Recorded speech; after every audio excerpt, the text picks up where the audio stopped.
in days to come, 2 মাহ হ'ব পাৰে, 3 মাহ হ'ব পাৰে, এমাহ হ'ব পাৰে, 4 মাহ হ'ব পাৰে, আমি অসমৰ মহিলা আত্মসহায়ক গোটৰ সকলো সদস্যক আমি 10,000 টকা কৈ দিম. It will be an interest free grant. ইয়াত আমি টকা ঘূৰাই নলওঁ, এইটো আমি ডাইৰেক্টলি 10,000 টকা কৈ মহিলা সকলক দিম. নেক্সট যেটো মোৰ মনত ইচ্ছা আছে সেইটো হল মহিলা সকলক আমি 15,000 টকা লোন দিম আৰু আকৌ 10,000 টকা আমি সাবসিডি দিম. And the beneficiary will be 30 lakhs.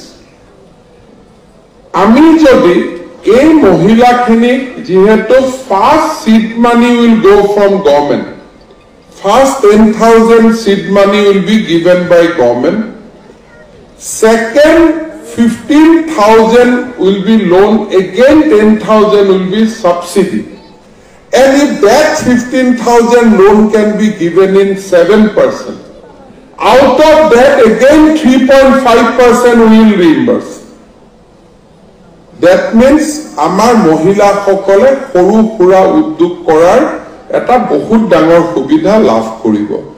মই নেটফ্ৰি CMD মহোদয়ক অনুৰোধ কৰিম যে আপুনি আমাৰ মহিলা উদ্যমিতা আঁচনিটো ষ্টাডি কৰি লওক and how Netfree and Assam government can join hand in providing further loan to our beneficiary. Amar hitadhikari sokolok keneke ami aru beneficiary dibo paru.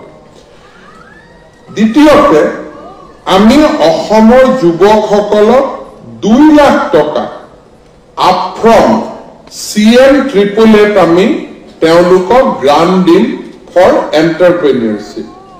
Aru yato ami grant dim sei sokolok ji সকল already kiba nohoy kiba ta kam kori ase, already those who are involved in some economic activities.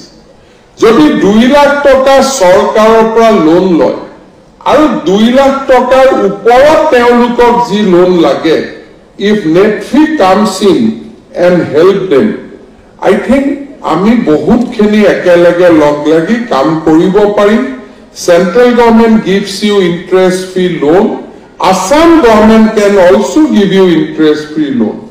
So we can work together on a solid scheme which will have a partnership from both central and state government. And central government is ito 70 koti toka di ase. I can request government of India to increase it little bit more also so that Netfree's financial bargain can increase over the period.